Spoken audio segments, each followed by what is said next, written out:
Hello everybody, this is Anna-Laura Brown with FranceBudgetTravel.com, and this is a brand new website YouTube channel that I have decided to launch because I realized that one of my biggest pet peeves, especially after returning home from my most recent trip to France in October 2019, is that a lot of courses and things on budget travel skip over France entirely, or they only focus on Paris, and even then they say, oh well, it's really expensive. Although there are things that you can still do to cut costs, you're still going to have to pay quite a bit of money. And I have realized that this isn't necessarily the truth.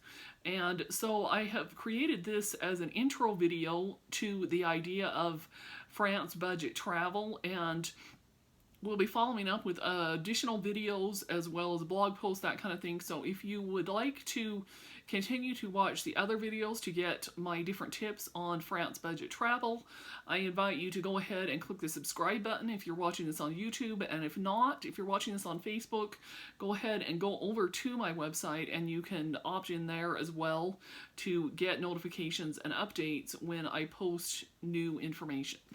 And kind of fix this, kind of bugging me. Okay, so anyhow, so I'm going to start off to begin with a couple of assumptions that I am making with this video and this entire site, in fact, on France budget travel. So the first assumption that I'm going to make is I am going to assume that you do not have any special connections.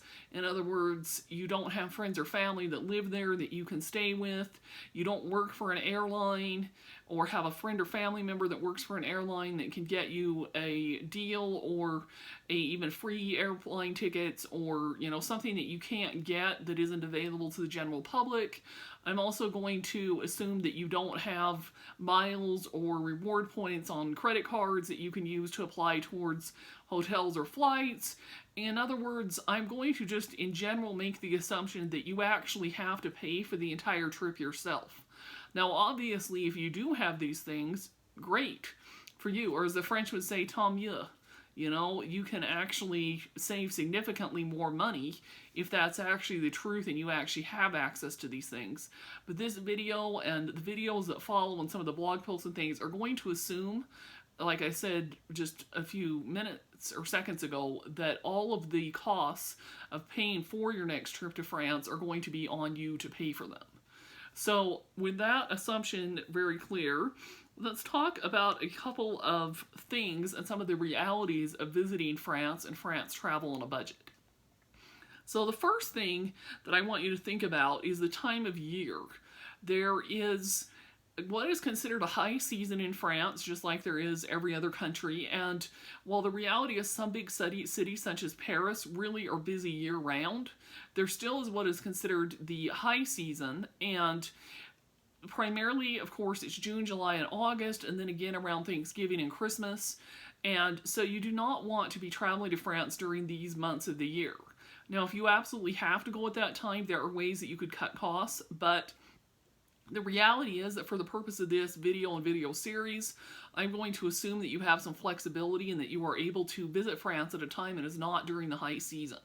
So ideally, for the very best weather as well as the lower costs, I'm going to recommend the months of April, May, September, and October, and maybe a little bit into November.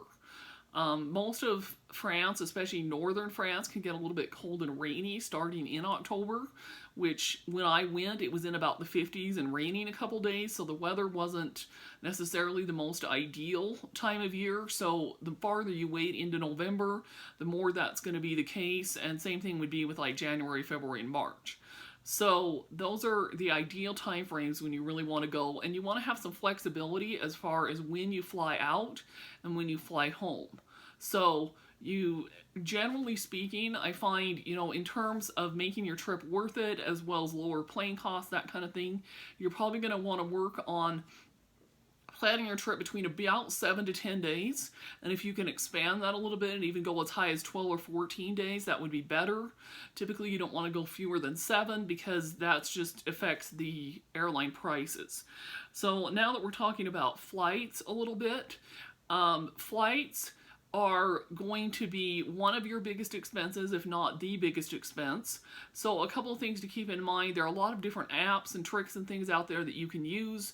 Personally, what I did is I just used Google Flights, and then I set alerts based on different dates, and then Google Flights sent me emails telling me that it was tracking my flights, and then when the price went down to a good price and it was the particular flight that I wanted, then I signed up for it.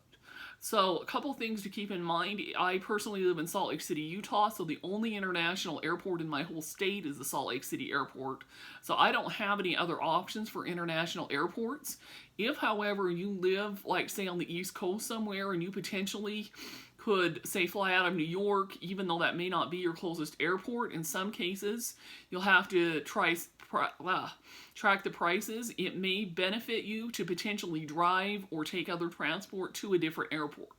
So just something to keep in mind and keep track of. Also, if you happen to live near a major hub for a lot of the airlines, so for example, Dallas-Fort Worth is the big major hub for American Airlines and their flights to Europe and France. If you live in or near that city and can get there, your prices are going to be cheaper than if you live, say, like Salt Lake City or in the middle of the Midwest, like Nebraska, Iowa, Michigan, somewhere like the Indiana, somewhere like that, where you don't live near a major hub for an airline. So in general, a rule of thumb, assuming that you are going during the off season, and this is current as of 2019, if you don't live near a major hub and you live in, say, like one of the West Coast cities, but you don't live in California, California, you know, has like LAX, so sometimes there are flights in and out of there that you can get a good deal at. Or if you live in the Midwest, or you live on the East Coast, but you don't live within driving distance of, say, like Chicago or New York or, you know, one of the major hubs there, then you're probably, I would say, a good deal on a flight would be around $500. Now, you may be able to get it a little bit less, but you probably won't get it a whole lot less. If, however, you live near a major hub like Dallas-Fort Worth or New York or something like that, $300 may be even doable, and in some cases on a major flight sale, you may even be able to get it down a little more. Just to give you kind of a general idea, I personally went through Dallas-Fort Worth. So I went from Salt Lake City to Dallas-Fort Worth, then Dallas to Paris, and then I went through from Paris to Dallas again on the way back. And I paid $490. And then I bought flight insurance on top of that put it at about $530. So I felt like that was a pretty good bargain. I did buy my ticket quite a bit ahead of time. I actually bought it in February for a flight that wasn't till October. So anyhow, you know, you just have to take a look at that because flights will be one of your biggest expenses. Then once you actually get to France, which, well, we're talking about flights, Paris Charles de Gaulle is going to be the main hub for flying in. You may consider, depending on where you live and what kind of part of France you want to visit, you may consider flying into Nice. You have to kind of weigh the pros and cons of that. That's in southern France. Most of you probably won't be able to fly into Paris orally because of where you live. In some cases, if you happen to be able to catch a flight there, that may be worth it, but just keep in mind that it's clear on the other side of Paris and does not have as many flight options, and the transportation options to get into the center of Paris from that airport will be quite a bit more complicated. I personally have never even been to the Orly airport. I just know from the research and things that I've done that it's probably not going to pay off even if you can fly into that airport for most people. So just keep that in mind.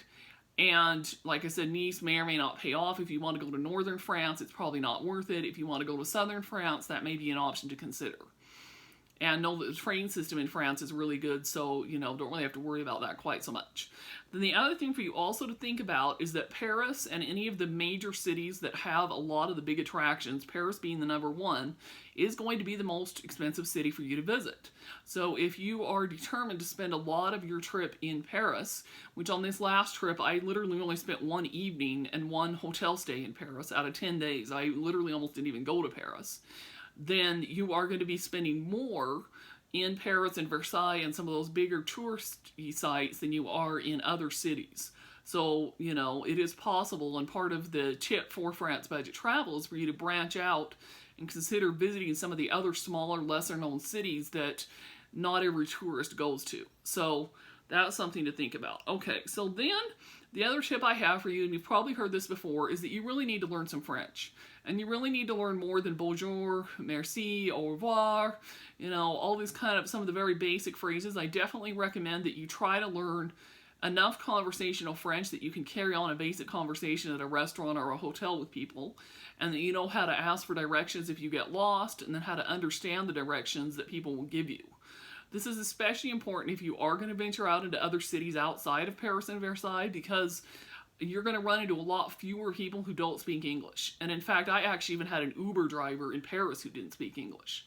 So there's this myth out there somehow that a lot of people, that everyone in France speaks English, blah, blah, blah. No, actually a lot of them don't. And not only that, there's a lot that you will miss out on by not knowing at least some French. And if you want to reach out to me, I could definitely give you some tips and hints for that. I'm going to start offering some consultations on how to learn some of the basic French that you need to go to France, that kind of thing. And yeah, so I'm happy to help you out in that regard, and we'll probably do some future videos about some of the educational videos and aspects of some of the things that you miss out on by not knowing French when you go to France. So anyhow, there is that. Then the next tip moving on is your stay. So after your flight, the next more than likely big expense is going to be hotels and Airbnb, or, you know, wherever you're going to stay.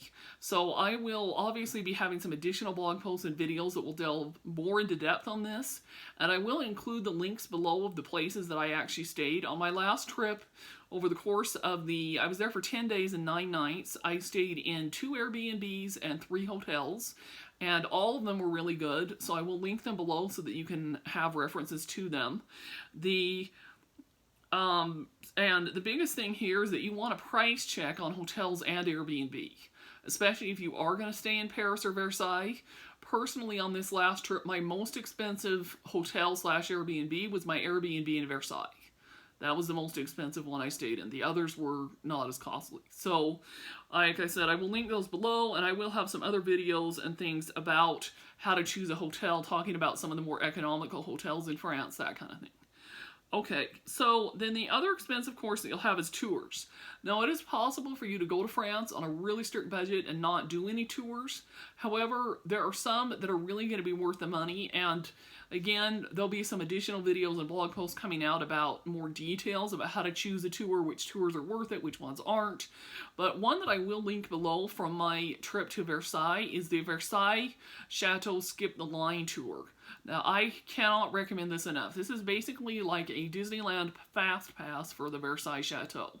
So way it works is you meet at the tourist office, about 10-minute walk from the castle, and they assign you a specific time, and you are with a group of about 10 to 15 other people, and you literally go in a secret back entrance and go into the castle within 5 minutes. Now, if you don't do this, you will be waiting in line for maybe up to 3 hours. I'm just warning you right now, the lines there are very, very long.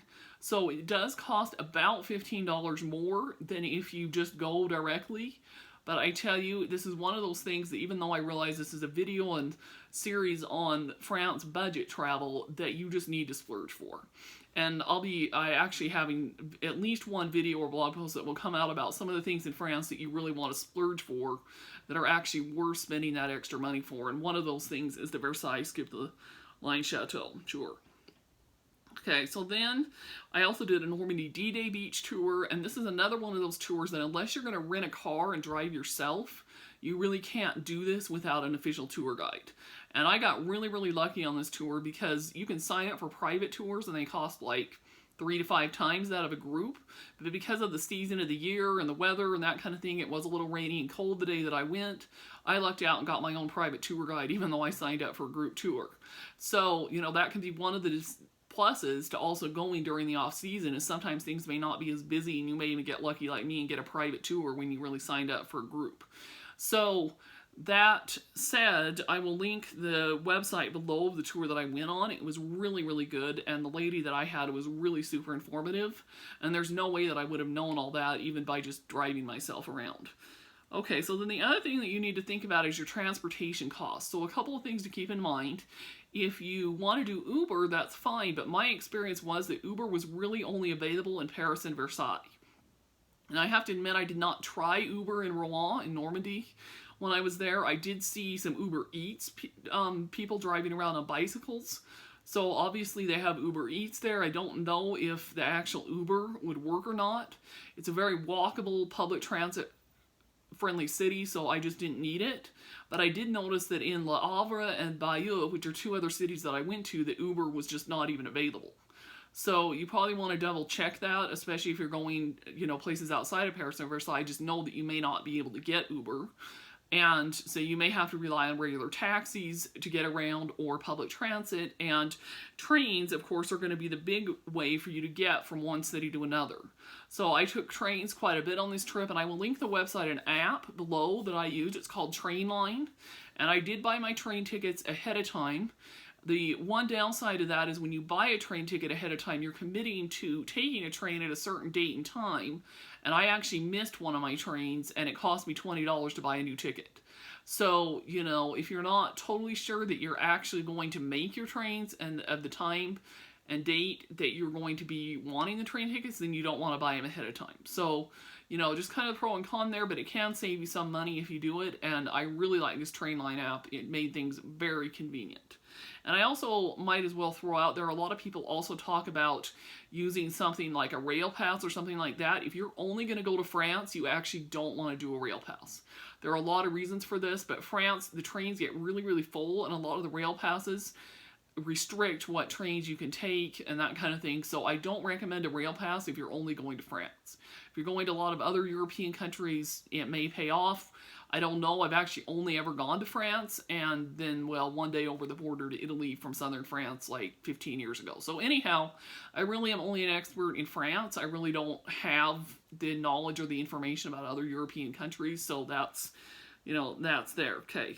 So then there are a couple of things that I took with me that I bought to help against anti-theft and things like that. And I will have another either video or blog post that will come about how to avoid theft and scams in France, because unfortunately that can be a big thing, and that can, of course, ruin your budget in many respects depending on how bad it is. But let me show you. So a couple things that I have. So the first thing I have, and I will link these below, I got these on Amazon, is this crossbody bag. And what this is it just, as you can see, is a nice purse, and I actually like using it even now that I'm home. And the straps are an anti-theft, and it has some pockets inside that are formulated so that if you put your cards and things in here, people can't steal the numbers via like a skimmer machine or something like that. So it's just the perfect size for carrying around just the minimum of what you need to carry with you. Then the other thing that I got, and this is my purple one, I also have a red one and a black one, and they have other colors on Amazon as well. But you can see these are scarves, and then it has like a little zipper pocket here that you can open up, and you can hide like a credit card or some money, your passport or phone or something in there. And then you can just kind of hide that pocket in the scarf so people can't see what you've got in there. So I will link this below on Amazon as well. The other thing I also did was a collapsible water bottle. So this doesn't have any water in it, so it collapses all the way down. As you fill it up, it just kind of expands a little bit. See that? So I brought it with me so that I would be able to fill up on water and carry water around and not have to spend as much money on buying water. So that was really good. Then the other thing I did, and like I said, there'll be separate videos on a lot of these, so coming out talking about food in France. So food in France can be very, very expensive, but it can also actually be pretty economical and not super expensive at all. So the main things I did on this trip were that I bought my food primarily just from small street side restaurants, bakeries, that kind of thing. And then I also went to the grocery store several times and bought a lot of the ready-to-go meals. So they had ready-to-go salads. I bought things like guacamole, hummus, chips, rice cakes, cheese, prepared meats, fruit, cereal, that kind of thing, and just ate in my hotel room with paper or plastic utensils. And it was a little more expensive than if you had access to a kitchen and cooked your own food, but it was definitely a lot cheaper than eating out. So I did that quite a bit, pretty much. I had actually free breakfast at one of my hotels, but other than that, I did that for breakfast every single day, and for lunch and dinner a couple of times as well. In fact, the most expensive meal I bought was $30, and it was because I ordered shrimp And then I also ordered a big galette that had cheese and mushroom and other vegetables and things like that. And galettes, in case you weren't aware, are a gluten-free type of crepe that is made out of buckwheat flour, and they typically are the more savory crepes. So that means they're not going to have the sugar and the Nutella and chocolate and fruit and that kind of thing. They have typically more cheese or eggs and vegetables, and in other words, they're more of a meal type thing. So that was the most expensive meal I bought, and then I bought a few other, ate at a few other cafes and things like restaurants and things like that. But, so you really can control your food budget quite a bit. Like I said, by just going to the grocery store and getting some food. And that's also, excuse me there, another tip for you. Like I said, there'll be a separate video about learning French, but if you know enough French that you can communicate at the grocery store and you can read the labels to know what's in your food that you're buying, then that can significantly help as well. Because no, the labels on the packages of the food like on the salads and the guacamoles and the cereal and things like that, those labels are not in English in 95% of the food. So that is definitely something that can save you money if you are able to read the labels of the package and know what it is that's in the food that you're buying. Okay, so then the other thing too is to also take a look at free and cheap museums. So museums in France in general, there are some exceptions like the Versailles Chateau and the Louvre, and some of these places can be really expensive, but there also are quite a few that are either free or very cheap, as in less than €5. And I will be doing some additional blog posts and videos talking about a lot of some of the better ones that I found that are either free or cheap. But just know that if you do your research and your homework, you can definitely find them out there. And obviously this helps to be a little flexible as well. If you have your heart's content set on visiting certain ones, then, those are going to be a little more expensive. You also can visit primarily a lot of the churches are free. And a lot of the churches in France have a lot of history and architecture and stained glass windows, all kinds of other beautiful things that you can go in and enjoy, and it doesn't really matter if you're actually a faith-based person or religious person, you would probably enjoy seeing a lot of the history and the architecture in these churches regardless. So anyhow, that is all I have for this video. So like I said, if you would like to stay tuned more in how to plan a budget-friendly trip to France and, make France travel actually affordable. I have actually even discovered that I've encountered people who have actually spent more money on even trips to like California or Boston or New York than what I spent going to France. So I know that France budget travel is possible, and I'm going to help you do it. Then go ahead and click the subscribe button if you're watching this on YouTube, or go to francebudgettravel.com, and there will be some options there for you to subscribe, and stay tuned for the additional information that I will be providing. So take care, have a great day everybody, and bon voyage. Let's all go enjoy France and do it on a budget.